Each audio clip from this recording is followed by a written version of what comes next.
ಸ್ನೇಹಿತರೆ, ಮೀಡಿಯಾ ಮಾಸ್ಟರ್ಸ್ಗೆ ಸ್ವಾಗತ ಸುಸ್ವಾಗತ. ಗೆಳೆಯರೆ, ರಷ್ಯಾ ಯುಕ್ರೇನ್ ಯುದ್ಧ ಈಗ ಎರಡನೇ ಹಂತಕ್ಕೆ ಕಾಲಿಡ್ತಾ ಇದೆ.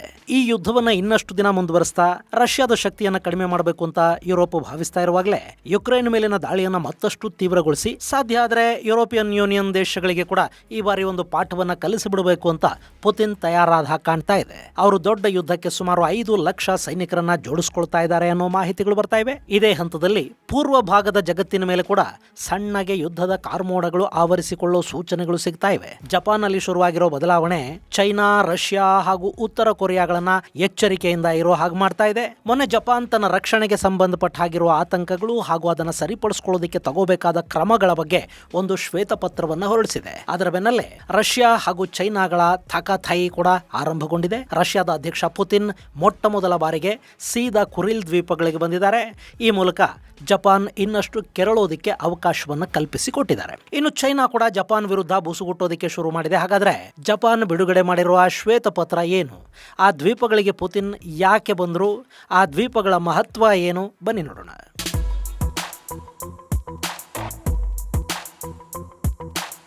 ಗೆಳೆಯರೆ, ಜಪಾನ್ ಎರಡನೇ ವಿಶ್ವಯುದ್ಧದಲ್ಲಿ ಅಮೆರಿಕ ಜಪಾನಿನ ಮೇಲೆ ಅಣುಬಾಂಬ್ ಹಾಕಿ ಆ ದೇಶದ ಶಕ್ತಿಯನ್ನ ನಾಶ ಮಾಡದೇ ಇದ್ದಿದ್ರೆ ಇವತ್ತು ಪೂರ್ವದಲ್ಲಿನ ಬಹುತೇಕ ದೇಶಗಳು ಜಪಾನಿನ ವಸಾಹತುಗಳಾಗಿ ಬಿಡ್ತಾ ಇದ್ವೋ ಏನೋ. ಅವತ್ತಿಗೆ ಚೈನಾದ ಸಾಕಷ್ಟು ಭೂಭಾಗವನ್ನ ಜಪಾನ್ ಆಕ್ರಮಿಸಿಕೊಂಡಿತ್ತು. ಕೊರಿಯಾ ಜಪಾನ್ ಆಕ್ರಮಣಕ್ಕೆ ತುತ್ತಾಗಿತ್ತು. ಜಪಾನ್ ಭಾರತದವರೆಗೆ ವಿಸ್ತರಿಸಿಕೊಳ್ಳೋದಕ್ಕೆ ಇಲ್ಲಿದ್ದ ಬ್ರಿಟಿಷರನ್ನ ಓಡಿಸೋದಕ್ಕೆ ಕೂಡ ಸಿದ್ಧ ಆಗಿತ್ತು.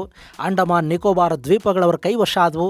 ಎರಡನೇ ಮಹಾಯುದ್ಧದಲ್ಲಿ ಪಶ್ಚಿಮದಲ್ಲಿ ಹಿಟ್ಲರ್ ಅಬ್ಬರ ಇಡ್ತಾ ಇದ್ರೆ ಅದಕ್ಕಿಂತ ಹೆಚ್ಚು ಮಿತ್ರ ಪಡೆಗಳನ್ನ ಜಪಾನ್ ಕಾಡ್ತಾ ಇತ್ತು. ಅವರ ಯುದ್ಧೋತ್ಸಾಹ ಎಷ್ಟಿತ್ತು ಅಂದ್ರೆ ವಿನಾಕಾರಣ ಅಮೆರಿಕದ ನೌಕಾನೆಲೆಯನ್ನ ಟಾರ್ಗೆಟ್ ಮಾಡ್ಕೊಂಡು ಜಪಾನ್ ಬಾಂಬಿಂಗ್ ಮಾಡ್ತು. ಆ ಮೂಲಕ ಅಮೆರಿಕ ಆ ಯುದ್ಧದಲ್ಲಿ ನೇರ ಭಾಗಿಯಾಗಬೇಕಾಯಿತು ಮತ್ತು ಜಪಾನ್ ಮೇಲೆ ಅಣುಬಾಂಬ್ಗಳನ್ನು ಹಾಕೋ ಮೂಲಕ ಅವರ ಶಕ್ತಿಯನ್ನ ಅಮೆರಿಕ ನಾಶ ಮಾಡ್ತು. ಇಷ್ಟಾದ ಮೇಲೆ ಜಪಾನ್ ತನ್ನ ರಾಜಾಡಳಿತವನ್ನು ಕಳ್ಕೊಳ್ತು, ಸೇನಾ ಶಕ್ತಿಯನ್ನು ಕಳ್ಕೊಳ್ತು, ಆರ್ಥಿಕ ಪ್ರಗತಿಯತ್ತ ಮಾತ್ರ ಗಮನ ಕೊಡ್ತಾ ತನ್ನ ರಕ್ಷಣೆಯ ಜವಾಬ್ದಾರಿಯನ್ನು ಕೂಡ ಅಮೆರಿಕಾಗೆ ಬಿಟ್ಟುಕೊಟ್ಟು ಕೂತ್ಕೊಳ್ತು. ಅದಾದ ಮೇಲೆ ಜಪಾನ್ ಜಗತ್ತಿನ ಕಣ್ಣಿಗೆ ಅಪಾಯಕಾರಿಯಾಗಿ ಕಾಣಿಸಿರಲಿಲ್ಲ.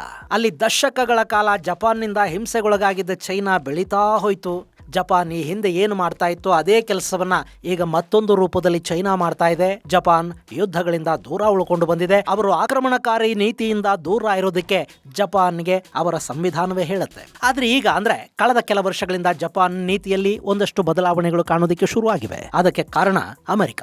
ಜಪಾನ್ ತನ್ನ ರಕ್ಷಣಾ ಜವಾಬ್ದಾರಿಯನ್ನು ಅಮೆರಿಕದ ಹೆಗಲಿಗೆ ಹಾಕಿತ್ತು. ಆದ್ರೆ ಟ್ರಂಪ್ ಅಧ್ಯಕ್ಷರಾದ ನಂತರ ಮಿತ್ರ ದೇಶಗಳ ರಕ್ಷಣಾ ಹೊಣೆಯಿಂದ ಅಮೆರಿಕ ದೂರ ಸರಿತಾ ಇದೆ. ಮೊನ್ನೆ ಜಪಾನ್ನ ಪ್ರಧಾನಿ ತಕಾಚಿ ಅಮೆರಿಕ ಭೇಟಿಯ ಸಂದರ್ಭದಲ್ಲಿ ಕೂಡ ಟ್ರಂಪ್ ತಮ್ಮ ಸಡಿಲ ನಾಲಿಗೆಯ ಮೂಲಕ ಆ ನಾಯಕಿಯನ್ನ ಅವಮಾನಗೊಳಿಸೋ ಕೆಲಸವನ್ನು ಮಾಡಿದ್ರು. ಆದರೆ ಜಪಾನ್ ಇದಕ್ಕಿಂತ ಹೆಚ್ಚು ಅವಮಾನಗಳನ್ನು ಕಳೆದ 80 ವರ್ಷಗಳಿಂದ ಸಹಿಸಿಕೊಂಡೇ ಬರ್ತಾ ಇದೆ. ಅವರು ಯಾವುದನ್ನು ಮುಖದ ಮೇಲೆ ತೋರಿಸ್ಕೊಳ್ಳೋದಿಲ್ಲ, ಆದರೆ ಯಾವುದನ್ನು ಮರೆಯೋದೂ ಇಲ್ಲ. ಇಲ್ಲಿ ಅಮೆರಿಕದ ಮೇಲಿನ ಡಿಪೆಂಡೆನ್ಸಿ ಇನ್ನು ಒಳ್ಳೇದಲ್ಲ ಅನ್ನೋದು ಅರ್ಥ ಆದ ಮೇಲೆ ಜಪಾನ್ ತನ್ನ ರಕ್ಷಣಾ ವೆಚ್ಚವನ್ನ ಹೆಚ್ಚು ಮಾಡ್ಕೊಳ್ಳೋದಕ್ಕೆ ಇಂಡೋ ಪೆಸಿಫಿಕ್ ಅಲ್ಲಿ ಅಮೆರಿಕ ಇರಲಿ ಇಲ್ಲದೇ ಇರಲಿ ತನ್ನ ಪಾಡಿಗೆ ತಾನು ಸ್ಟ್ರಾಂಗ್ ಆಗೋದಕ್ಕೆ ಬೇಕಾದ ಒಂದಷ್ಟು ನಿರ್ಧಾರಗಳನ್ನು ಕೈಗೊಳ್ತಾ ಇದೆ. ಅದಕ್ಕಾಗಿ ತಕಾಚಿ ಸರ್ಕಾರ ಮೊನ್ನೆ ಆಗಸ್ಟ್ 4ನೇ ತಾರೀಕು ಒಂದು ರಕ್ಷಣೆಗೆ ಸಂಬಂಧಪಟ್ಟ ಶ್ವೇತಪತ್ರವನ್ನ ಹೊರಡಿಸಿದ್ದಾರೆ. ಅದೇ ಈಗ ಚೈನಾ ಹಾಗೂ ರಷ್ಯಾಗಳನ್ನ ಕಂಗಿಡೋ ಹಾಗೆ ಮಾಡ್ತಾ ಇರೋದು.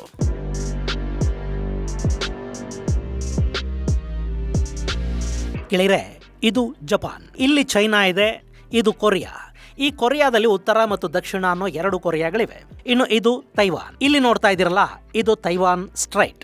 ಪಶ್ಚಿಮ ಭಾಗದಿಂದ ಬರುವ ಸರಕು ಸರಂಜಾಮುಗಳು ಜಪಾನಿಗೆ ಬರಬೇಕು ಅಂದ್ರು, ಜಪಾನಿನ ವಸ್ತುಗಳು ಬೇರೆ ಕಡೆಗೆ ಎಕ್ಸ್ಪೋರ್ಟ್ ಆಗಬೇಕು ಅಂದ್ರು ಈ ತೈವಾನ್ ಸ್ಟ್ರೈಟ್ ಅಥವಾ ತೈವಾನ್ ಪಕ್ಕದಲ್ಲಿನ ದಕ್ಷಿಣ ಚೀನಾ ಸಮುದ್ರ ಮಾರ್ಗದ ಮೂಲಕವೇ ಅದು ಆಗಬೇಕು. ಇಲ್ಲಿ ತೈವಾನನ್ನು ಆಕ್ರಮಿಸಿಕೊಳ್ಳೋದಕ್ಕೆ ಚೈನಾ ಹೊಂಚಿ ಕೂತಿದೆ. ಅವರು ತೈವಾನ್ ಮೇಲೆ ದಾಳಿ ಮಾಡೋ ನೆಪದಲ್ಲಿ ಜಪಾನನ್ನು ಕೂಡ ಟಾರ್ಗೆಟ್ ಮಾಡ್ಕೋತಾ ಇದ್ದಾರೆ. ಜಪಾನ್ನ ಮೇಲೆ ಚೈನಾದ ಒಂದಷ್ಟು ಕ್ಷಿಪಣಿಗಳು ಹಾರಿವೆ. ಇತ್ತೀಚೆಗೆ ಜಪಾನಿನ ವಿಮಾನವೊಂದನ್ನು ಚೈನಾ ಸುಮಾರು ಅರ್ಧ ಗಂಟೆಗಳಷ್ಟು ಕಾಲ ತನ್ನ ರಡಾರ್ ಅನ್ನ ಲಾಕ್ ಮಾಡಿಟ್ಟಿತ್ತು ಅನ್ನೋ ಮಾಹಿತಿಗಳು ಹೊರಬಂದವು. ಇದೆಲ್ಲ ಕೂಡ ಈ ಭಾಗದಲ್ಲಿ ಚೈನಾದ ವಿಸ್ತರಣಾ ನೀತಿಯನ್ನ ಚೈನಾ ಒಡ್ಡುತ್ತಾ ಇರೋ ಆತಂಕವನ್ನ ತೋರಿಸ್ತಾ ಇದೆ. ಇಷ್ಟೇ ಅಲ್ಲ, ಎರಡನೇ ವಿಶ್ವಯುದ್ಧಕ್ಕೂ ಮೊದಲು ಜಪಾನ್ನಿಂದ ಪದೇ ಪದೇ ಸೋಲಿಸಲ್ಪಟ್ಟ ಚೈನಾ ಈಗ ಸ್ವಲ್ಪ ಶಕ್ತಿ ಸಿಕ್ಕ ಕೂಡಲೇ ಜಪಾನಿಗೆ ರಿವರ್ಸ್ ಕಾಟ ಕೊಡೋದಕ್ಕೆ ಕೂಡ ಶುರು ಮಾಡ್ತಾ ಇದೆ. ಇನ್ನಿಲ್ಲಿ ಉತ್ತರ ಕೊರಿಯಾ ಇದೆ. ಅವರಿಗೆ ಅಮೆರಿಕಾದ ಮೇಲೆ ದ್ವೇಷ. ಹೀಗಾಗಿ ಅಮೆರಿಕಾದ ಮಿತ್ರ ದೇಶಗಳನ್ನ ಕೂಡ ಉತ್ತರ ಕೊರಿಯಾ ದ್ವೇಷ ಮಾಡುತ್ತೆ. ಕಿಮ್ ಪರೀಕ್ಷಾರ್ಥ ಹಾರಿಸುವ ಮಿಸೈಲುಗಳು ಜಪಾನಿನ ವಾಯು ಪ್ರದೇಶವನ್ನು ಉಲ್ಲಂಘನೆ ಮಾಡ್ತಾ ಇರುತ್ತವೆ. ಇದು ಕೆಣಕೋದಿಕ್ಕೇ ಮಾಡ್ತಾ ಇರೋ ಪ್ರಯತ್ನ. ಇನ್ನು ರಷ್ಯಾ, ಜಪಾನಿನ ಉತ್ತರ ಭಾಗದಲ್ಲಿ ಇಲ್ಲಿ ಸಾಲಾಗಿ ಒಂದಷ್ಟು ದ್ವೀಪಗಳನ್ನ ನೋಡ್ತಾ ಇದ್ದೀರಲ್ವಾ, ಈ ದ್ವೀಪಗಳನ್ನ ರಷ್ಯಾ ಕುರಿಲ್ ಐಲ್ಯಾಂಡ್ಸ್ ಅಂತ ಕರೆಯುತ್ತೆ. ಈ ದ್ವೀಪಗಳಿಗೆ ಸಂಬಂಧಪಟ್ಟ ಹಾಗೆ ರಷ್ಯಾ ಹಾಗೂ ಜಪಾನ್ ನಡುವೆ 8 ದಶಕಗಳಿಂದಲೂ ಒಂದು ವಿವಾದ ಇದೆ. ಇನ್ನು ಇಲ್ಲಿ ರಷ್ಯಾ ದೊಡ್ಡ ಮಟ್ಟದಲ್ಲಿ ಸೇನಾ ಜಮಾವಣೆ ಮಾಡಿದೆ. ಚೈನಾ ಹಾಗೂ ರಷ್ಯಾಗಳು ಇಲ್ಲಿ ಸಮರಾಭ್ಯಾಸವನ್ನು ಕೂಡ ಮಾಡ್ತಾ ಇರುತ್ತವೆ.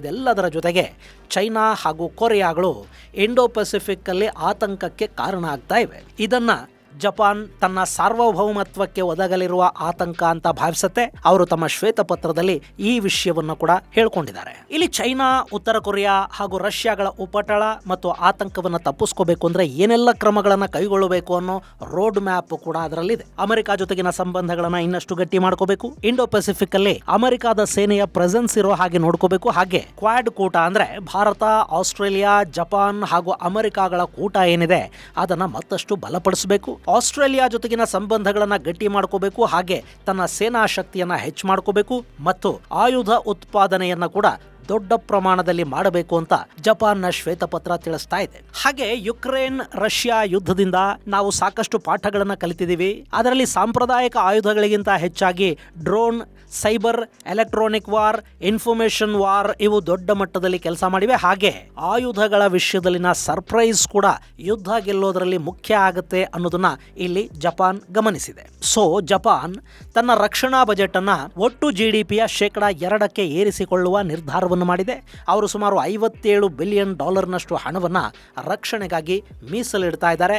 ಮುಂದಿನ ದಿನಗಳಲ್ಲಿ ಈ ಪ್ರಮಾಣ ಮತ್ತಷ್ಟು ಹೆಚ್ಚಾಗುತ್ತೆ ಕೂಡ. ಈ ಮೂಲಕ ಸ್ವದೇಶಿ ಆಯುಧಗಳನ್ನ ತಯಾರು ಮಾಡ್ಕೊಳ್ಳೋ ಕಡೆಗೆ ಜಪಾನ್ ಗಮನ ಹರಿಸೋದಕ್ಕೆ ಶುರು ಮಾಡಿದೆ. ಹಾಗೆ ತೈವಾನ್ನ ತಂಟೆಗೆ ಬಂದ್ರೆ ನಾವು ನಿಮ್ಮ ಮೇಲೆ ಬೀಳ್ತೀವಿ ಅಂತ ಚೈನಾಗೆ ನೇರವಾಗಿ ಧಮಕಿ ಕೊಡ್ತಾ ಇದೆ. ಚೈನಾ ಕಡೆಗೆ ಮುಖ ಮಾಡಿ ಮಿಸೈಲ್ಗಳನ್ನ, ರಾಕೆಟ್ ಹಾಗೂ ಲಾಂಗ್ ರೇಂಜ್ ಆರ್ಟಿಲರಿಗಳನ್ನ ಜಪಾನ್ ಜೋಡಿಸಿಟ್ಟಿದೆ. ಒಟ್ಟಾರೆ ಜಪಾನ್ ಯುದ್ಧೋತ್ಸಾಹದಿಂದ ಕುಣಿಯೋದಕ್ಕೆ ಶುರು ಮಾಡಿದೆ. ಗೆಳೆಯರೆ, ಇಲ್ಲಿ ಇಷ್ಟಿರೋ ಜಪಾನ್ ಅಷ್ಟು ದೊಡ್ಡ ಚೈನಾ ಹಾಗೂ ರಷ್ಯಾಗಳ ವಿರುದ್ಧ ಯುದ್ಧಕ್ಕೆ ನಿಲ್ಲುತ್ತಾ? ಅವ್ರೇನೋ ಶ್ವೇತಪತ್ರ ಹೊರಡಿಸಿದ್ರೆ ಅದಕ್ಕೆ ಆ ದೊಡ್ಡ ದೇಶಗಳ ಹೆದರತ್ವ, ಇದೆಲ್ಲ ಜೋಕ್ ಅಂತ ನಿಮ್ಗೆ ಅನ್ನಿಸ್ಬೋದು. ಆದರೆ ಜಪಾನಿನ ಶ್ವೇತಪತ್ರ ಹೊರಬಿದ್ದು ಬೆನ್ನಲ್ಲೇ ಪುತಿನ್ ಎಚ್ಚೆತ್ತುಕೊಂಡಿದ್ದಾರೆ.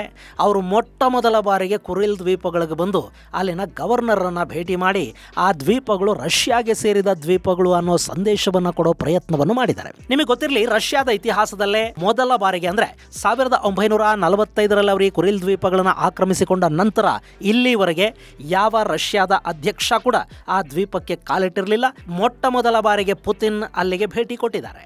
ಹಾಗೆ ಚೈನಾ ಹಾಗೂ ಜಪಾನ್ಗಳು ಅಲ್ಲಿ 100 ಯುದ್ಧ ನೌಕೆಗಳನ್ನು ತಗೊಂಡು ಹೋಗಿ ಒಂದು ಜಂಟಿ ಸಮರಾಭ್ಯಾಸವನ್ನು ಮಾಡಿ ಕುರಿಲ್ ದ್ವೀಪಗಳ ಮೇಲೆ ರಷ್ಯಾದ ಸಾರ್ವಭೌಮತ್ವ ಇದೆ ಅನ್ನೋದನ್ನ ಜಪಾನ್ಗೆ ನೆನಪು ಮಾಡಿಕೊಡೋ ಪ್ರಯತ್ನವನ್ನು ಮಾಡಿವೆ. ಸೊ ಜಪಾನ್ ಶ್ವೇತಪತ್ರ ಅಲ್ಲಿ ಕೆಲಸ ಮಾಡೋದಕ್ಕೆ ಶುರು ಮಾಡಿದೆ. ಅಲ್ಲ, ಇಲ್ಲಿ ಜಪಾನ್ನ ಶ್ವೇತಪತ್ರಕ್ಕೂ ಕುರಿಲ್ ದ್ವೀಪಕ್ಕೂ ಅಲ್ಲಿಗೆ ಪುತಿನ್ ಬರೋದಕ್ಕೂ ಏನು ಕಾರಣ ಅಂತ ನಿಮಗೆ ಅನ್ನಿಸ್ಬೋದು. ಗೆಳೆಯರೆ, ನೀವಿಲ್ಲಿ ನೋಡ್ತಾ ಇದ್ದೀರಲ್ಲ, ಇದನ್ನೇ ಕುರಿಲ್ ದ್ವೀಪ ಅಂತ ರಷ್ಯಾ ಕರೆಯೋದು.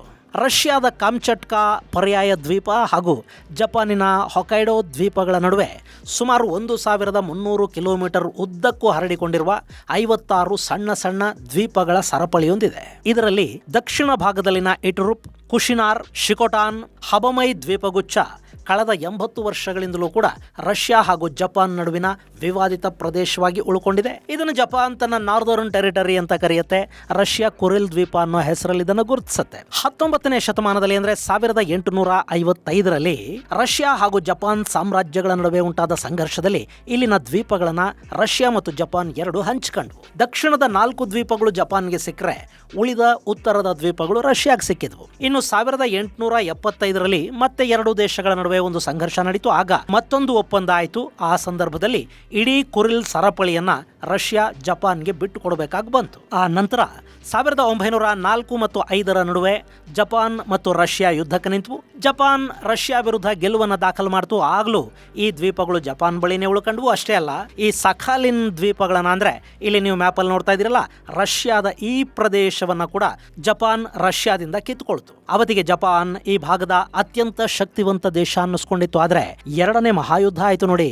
ಆ ಸಂದರ್ಭದಲ್ಲಿ ಜಪಾನ್ ಸೋಲನ್ನು ಅನುಭವಿಸಬೇಕಾಯ್ತು. ಆಗ ರಷ್ಯಾ ಸಖಾಲಿನ್ ಮತ್ತು ಈ ಕುರಿಲ್ ದ್ವೀಪಗಳನ್ನ ಮತ್ತೆ ತನ್ನ ವಶಕ್ಕೆ ತಗೊಳ್ತು. ಇನ್ನು ಈ 2ನೇ ವಿಶ್ವಯುದ್ಧದ ನಂತರ ಜಪಾನ್ ಅಸ್ತ್ರ ಸನ್ಯಾಸವನ್ನ ಸ್ವೀಕರಿಸಿತು. ಹೀಗಾಗಿ ಈ ದ್ವೀಪಗಳು ರಷ್ಯಾದ ಹಿಡಿತದಲ್ಲೇ ಉಳ್ಕೊಂಡ್ವು. ಮುಂದೆ 1956ರಲ್ಲಿ ಸೋವಿಯತ್ ಮತ್ತು ಜಪಾನ್ ನಡುವೆ ರಾಜತಾಂತ್ರಿಕ ಸಂಬಂಧಗಳ ಪುನಃಸ್ಥಾಪನೆ ಆಯಿತು. ಅಲ್ಲೊಂದು ಶಾಂತಿ ಒಪ್ಪಂದಕ್ಕೆ ಸಹಿ ಕೂಡ ಬಿತ್ತು. ಅವತ್ತು ಈ ಕುರಿಲ್ ದ್ವೀಪ ಸಾಲಿನ ಶಿಕೋಟಾನ್ ಮತ್ತು ಹಬೊಮೈಗಳನ್ನ ಜಪಾನ್ಗೆ ಬಿಟ್ಟುಕೊಡೋದಕ್ಕೆ ಸೋವಿಯತ್ ಒಕ್ಕೂಟ ಒಪ್ಪಿಕೊಳ್ತಾದ್ರು. ಇಟುರಿಪ್ ಮತ್ತು ಕುನಾಶಿರ್ ಬಗ್ಗೆ ಯಾವ ಒಪ್ಪಂದವೂ ಆಗಲಿಲ್ಲ ಮತ್ತು ಈ ಒಪ್ಪಂದ ಪ್ರಕ್ರಿಯೆ ಅಲ್ಲಿಂದ ಮುಂದಕ್ಕೂ ಹೋಗಲಿಲ್ಲ. ಇನ್ನು ಈ ದ್ವೀಪಗಳನ್ನು ರಷ್ಯಾ ವಾಪಸ್ ಕೊಡಲೂ ಇಲ್ಲ. 1945ರಿಂದಲೂ ಅವು ರಷ್ಯಾದ ಆಡಳಿತದಲ್ಲೇ ಉಳ್ಕೊಂಡಿವೆ. ಅದನ್ನು ಆಕ್ರಮಿಸಿಕೊಂಡಾಗ ಅಲ್ಲಿ ಸುಮಾರು 15,000 ಜಪಾನಿ ನಾಗರಿಕರಿದ್ದರು. ರಷ್ಯಾ ಅವರನ್ನಲ್ಲಿಂದ ಓಡಿಸಿ ತನ್ನ 20,000 ಮಂದಿಯನ್ನಲ್ಲಿ ನೆಲೆಗೊಳಿಸಿತು. ಈಗಲೂ ಅಲ್ಲಿ ರಷ್ಯಾದ ಜನಾನೇ ಇದ್ದಾರೆ. ಸಖಾಲಿನ್ ಪ್ರಾಂತ್ಯದ ಆಡಳಿತಕ್ಕೆ ಈ ಕುರಿಲ್ ದ್ವೀಪಗಳು ಸೇರ್ಕೊಳ್ಳುತ್ತವೆ. ಅಲ್ಲಿ ರಷ್ಯಾ ತನ್ನ ಸೇನೆಯನ್ನಿಟ್ಟಿದೆ, ಆಯುಧಗಳನ್ನು ಜೋಡಿಸಿದೆ. ಆಗಾಗ ಯುದ್ಧಾಭ್ಯಾಸಗಳು ಕೂಡ ಅಲ್ಲಿ ಆಗ್ತಾ ಇರುತ್ತವೆ. ಆದ್ರೆ ಈ ದ್ವೀಪಗಳು ತನಗೆ ಸೇರಬೇಕು ಅಂತ ಜಪಾನ್ ಕ್ಲೈಮ್ ಮಾಡಿಕೊಳ್ಳುತ್ತೆ. ಇದನ್ನ ರಷ್ಯಾ 1945ರಲ್ಲಿ ಆಕ್ರಮಿಸಿಕೊಂಡಿದೆ ಮತ್ತು 56ರಲ್ಲಿ ವಾಪಸ್ ಕೊಡೋದಕ್ಕೆ ಒಪ್ಪಿದೆ. ಹೀಗಾಗಿ ಇಡೀ ಕುರಿಲ್ ನಮ್ಮದು ಅಂತ ಜಪಾನ್ ಹೇಳುತ್ತೆ. ಇನ್ನು ಗಡಿ ಅನ್ನೋದು ಅಧಿಕೃತವಾಗಿ ನಿರ್ಧಾರಿತಗೊಂಡಿಲ್ಲ. ಇದು ನಮಗೆ ಸೇರಬೇಕಾದ ಭೂಪ್ರದೇಶ, ದಾಖಲೆಗಳ ಪ್ರಕಾರ ಇದು ನಮ್ಮದೇ ಅಂತ ರಷ್ಯಾ ಹೇಳುತ್ತೆ. ಆಗೊಮ್ಮೆ ಈಗೊಮ್ಮೆ ಪುತಿನ್ ಈ ವಿವಾದವನ್ನ ಮಾತುಕತೆಯ ಮೂಲಕ ಬಗೆಹರಿಸಿಕೊಳ್ಳೋ ಮಾತಾಡ್ತಾರಾದ್ರೂ ಅದು ಕೇವಲ ಭರವಸೆಗೆ ಮಾತ್ರ ಸೀಮಿತ ಆಗಿದೆ. ಯಾಕೆಂದ್ರೆ ಅಲ್ಲಿ ಸಮೃದ್ಧ ನೈಸರ್ಗಿಕ ಸಂಪನ್ಮೂಲಗಳಿವೆ. ಸಖಾಲಿನ್ನಲ್ಲಿ ರಷ್ಯಾದ ಗ್ಯಾಸ್ ಮತ್ತು ಪೆಟ್ರೋಲಿಯಂ ನಿಕ್ಷೇಪಗಳಿವೆ. ಈ ಕುರಿಲ್ ಐಲ್ಯಾಂಡ್ಸ್ ಕೂಡ ಅತ್ಯಂತ ಸಂಪದ್ಭರಿತ ಅನ್ನಿಸ್ಕೊಳ್ತವೆ. ಅಲ್ಲಿ ದೊಡ್ಡ ಪ್ರಮಾಣದ ಮೀನುಗಾರಿಕೆ ನಡೀತಾ ಇದೆ. ಹೀಗಾಗಿ ರಷ್ಯಾ ಈ ಭೂಭಾಗವನ್ನ ಜಪಾನ್ಗೆ ವಾಪಸ್ ಕೊಡೋದಿಲ್ಲ. ಇನ್ನು ಜಪಾನ್ ಕೂಡ ಇದರ ಮೇಲಿನ ಆಸೆಯನ್ನ ಸಂಪೂರ್ಣವಾಗಿ ಕೈಬಿಟ್ಟಿಲ್ಲ.